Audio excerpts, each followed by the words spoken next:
We talk about spending time with God every day, but sometimes we don't know what that looks like. So this is a guide. This is not the formula. It's not the secret sauce. Remember, there is no secret sauce and there is no formula to following Jesus. It is your personal relationship, and what does that look like for you? Are there a lot of different things that are out there that are God designed to help us engage in that relationship? Absolutely. Are our brains wired differently? Yes, so we kind of interact with those differently. This is just a guide of a weekly breakdown. What would it look like on a weekly schedule to follow Jesus? Now, this is like a 30,000 foot view. There's many different ways to do it. This is just one example that you can practice and see what it does for you. So, I have some alliteration for you. The weekly breakdown could look like Memory Verse Monday, Talk Tuesday, Worship Wednesday, Thankful Thursday. The weekend ones all have bonus ones. So Fellowship Friday, Silent Saturday, Sabbath Sunday. Bonuses for those would be Forgiveness Friday, Solitude Saturday, Sanctuary Sunday. So let's get into those. Memory Verse Monday. Memory verse is you're memorizing a verse. So you can memorize literally one verse, spend all day Monday memorizing the verse, and then you keep replaying that verse over in your head every day for the rest of the week or however long of your life you live. It could also just be like spending time in your Bible. What does it look like to open it up? You can read a verse, read a paragraph, read a chapter, read just one event that happens, or you could read the whole book. I guess you can attempt to read all 66 books of the Bible in one day. God bless you if you can do that. I haven't arrived there yet. One book, like one of the 66 books on a day. There's a lot of small ones. There's a lot of one-pagers that can make it easy for you, or you could stretch and exercise your brain if you would like to try reading a bigger one. I think reading Mark is an easy one to read in a day. It's 16 chapters, but the story is just kind of fast-paced, so you keep going. It doesn't mean you have to sit down at 6 a.m. in the morning and read straight till whenever you finish. It could be like, okay, I'm going to read a few chapters in the morning. I'm going to read a few chapters in the afternoon. I'm going to read a few chapters at night. You're on your phone all the time, so might as well just pull the Bible app up and read it while you're sitting at lunch instead of watching some kind of streaming TV series. Talk Tuesday.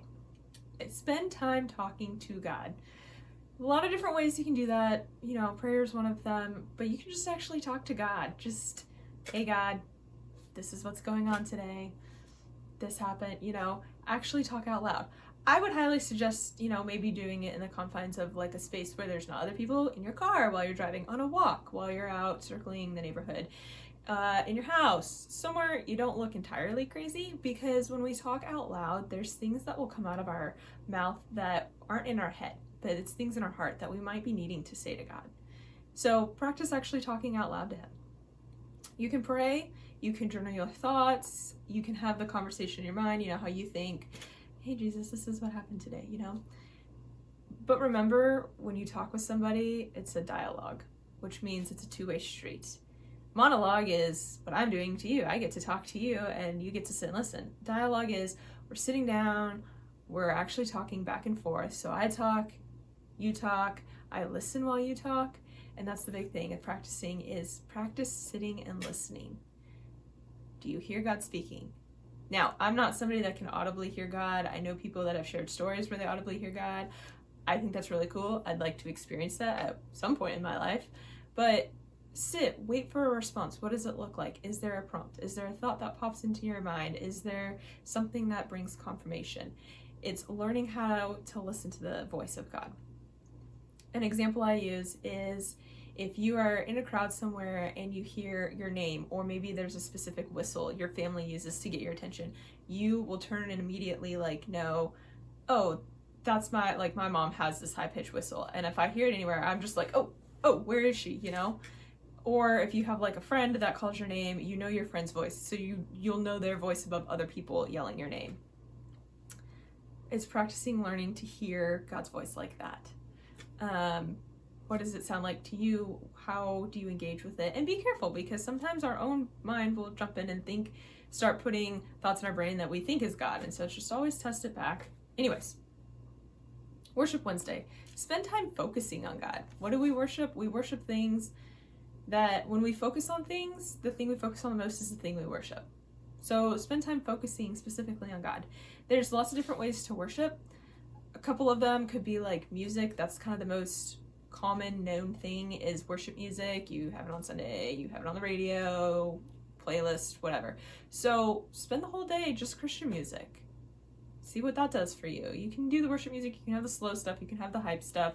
Just, yeah, one day practice it. Or find a worship album or a playlist. You can literally find them anywhere. Just go to whatever music streaming you use and type in worship playlist and something will pop up. Create your own, post your own. Have fun with that. Could be just taking a walk. Go out into creation or nature, but creation because creation has a creator, and spend time with the creator. Just enjoy looking at the trees and hearing the birds and smelling the creek or the water that runs down your street that doesn't smell as lovely as a creek. You know, practice just focusing on God and not the problems or the next thing you have to be at. Just what does that look like? Hey God, thanks for being here today. Thank you for the green light. Which leads us into Thankful Thursday. This is a fun one. A lot of different ways to practice being thankful. You can have like a gratitude journal where you literally just write down different things of today I'm thankful for this, and you could have a whole page or you could just have a few things. Other things could be practice just like 3 to 5 things before you go to sleep at night, or ABCs. This is a fun one that we've done in group settings, and I'll do it sometimes. Honestly, if I can't sleep, I'll practice my ABC thankfulness. And A, I'm thankful for apples, you know, like it can be a food, it can be whatever. B, I'm thankful for my brother. C, I'm thankful for courage. So it can be like tangible things, intangible things, just go through the alphabet. You can do that one in a group setting. We do it where it's like you have A, you have B, you have C, you have D. Another way to practice being thankful that we live in a digital age is create a photo album in your phone. If you want to be old school and print them all out, but like if you have like an album in your phone and just put the things that you're thankful for, and then when you get to it, just like scroll through it and God, I thank you for this. I thank you for my family. I thank you for my dog. I thank you for these laughter moments. I thank you for my job. I thank you for these things. Like practice being thankful for what you have. Another thing is smiling. Yay. Because when you smile, it puts you in a different mood, right? And I'm a natural person. Like my resting face is not a smile, and I'm sorry if you've ever caught me in my resting face. But practice smiling, because then it's like, oh yeah, I can be thankful for something, or I'm thankful I have muscles in my face that allow me to smile, because some people don't. And Friday. So now we enter the weekend, and the weekend has bonus ones. So you can pick one, you can pick both, pick whichever one you like or hate, I don't know. Doesn't matter. Fellowship Friday. Hanging out with people around you, friends, family, whatever that looks like. Maybe hanging out with some more healthier group if you're strategically trying to be in a fellowship healthy zone. Not to say you can never hang out with unhealthy people, but for this sake, just being in some kind of social scene. If it's going and playing mini golf, going to the movies with friends, going and doing the food truck fair, something that just gets you with people and you're outside and you're enjoying it. Well, you don't have to be outside. I love being outside, but being with people. And then, I mean, however it looks, just be with people. I'm going to do a shout out to the introverts. I see you. I know you exist. I can totally identify with you. And I know Fellowship Friday might sound like a lot and it's draining, and that's okay. Know that Silent Saturday is the next day, and so that is a great time to recover and live all of your introvert things. The extroverts will hate Silent Saturday, but it's okay. Friday option number 2, Forgiveness Friday. Spending time to understand that the entire basis of Christianity is built on forgiveness, and Jesus's death, burial, and resurrection, and how that applies to that is the forgiveness of sin in the world. And so understanding that depth, take time, maybe read through that scripture of, Jesus being crucified and not. Read some of the letters of Paul where he's talking about the forgiveness of sin. And then something else to consider is there any area in my life that I might need to forgive myself? Am I holding on to shame or guilt in something that I need to give to God? And what does that look like for you? And how do you just say, put it in a box, Jesus, This is yours. The other thing would be, is there anybody in your circle or even outside your circle that you might need to forgive? And practicing that. And forgiveness is a practice. It doesn't mean it happens overnight, but it is releasing yourself from the bondage and the bitterness and offering forgiveness to somebody. Doesn't mean you need to call them on that day or anything, but it's just bring it to your mind. See if God brings anybody up. Pray about it, and then see what your next steps are. All right, introverts, did not forget about you. Going into Silent Saturday, extroverts, it's a great practice. I know this would drain you. However, so remember, bonus Silent Saturday would be practicing being quiet. Start small. It's really hard to be like, I am not going to talk or do anything around noise for 24 hours. You got to start in small chunks. Start with 2 minutes on your timer. Just sit there and be silent. Silent around you, silent in you. Don't let your brain wander. No distractions. I understand life happens and this may not be a reality, but if it's something that can be 10 minutes, 30 minutes, an hour, 3 hours, who knows? Practice what's convenient for you and then practice stretching it a little bit. Something else could be turning off your screen or your phone and all your screens for a 24-hour period of Saturday from midnight to midnight and just being completely off screen. I know that is heretical to say in the digital age, but it's actually a really fun practice and it's really freeing when you get over the withdrawal state. Something else you can do for Silent Saturday is just practice being silent, practice your deep breathing exercises. Saturday's bonus would be Solitude Saturday, which has a lot of similarities, silence and solitude. Solitude, Jesus practiced a lot of solitude.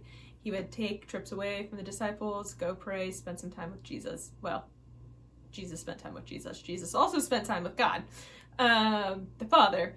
And so practicing a day away of solitude, spending time with the Father, not being distracted by the normal things of life. That could be you sit and take your Bible and read your Bible. It could be a book you read. It could just be going on a hike. Something that brings you life. If you're a person that loves going on the boats, if you need to just sit and color, something that can take you away and put you in a place to just focus on you and God and have conversations. Last day, Sunday, not that it's the last day, but it's the last day in our progression. Sabbath Sunday. Sabbath Sunday. Sabbath is rest. We were created for rest. And I think especially this American Western culture world, we live on fast forward all the time. So we have to practice slowing down, resting our body, and resting our mind. So there's lots of ways to do that. Practice whatever way you know your body actually gets rest. Not a way that you think, oh, I did this and it feels good. No, actually rest. It could be sleeping all day. It could just be coloring or knitting or painting or gardening or something that gives your brain a break from just being super hyperactive. You want to slow it down. We're not actually created to live at this high-speed pace. So how do we slow down, breathe, recenter, refocus on Jesus, take a break from the normal things? So maybe it's you're doing laundry. You don't have time to do laundry during the week, so you take time to just spend the day doing laundry and slow yourself down. Sunday's bonus is Sanctuary Sunday. So this is you go to a church service, a mass service, you're getting in the actual building of a place and being with other people and learning about God and scriptures and those things. Also could be fellowship with other believers, just being in a community place. I'd say outside of your home. I know there's a lot of home churches, but being in a building together with other believers, spending time studying scripture. So hopefully that helps. If you practice it for a week, let us know. If it doesn't work, let us know. Let us know what you do.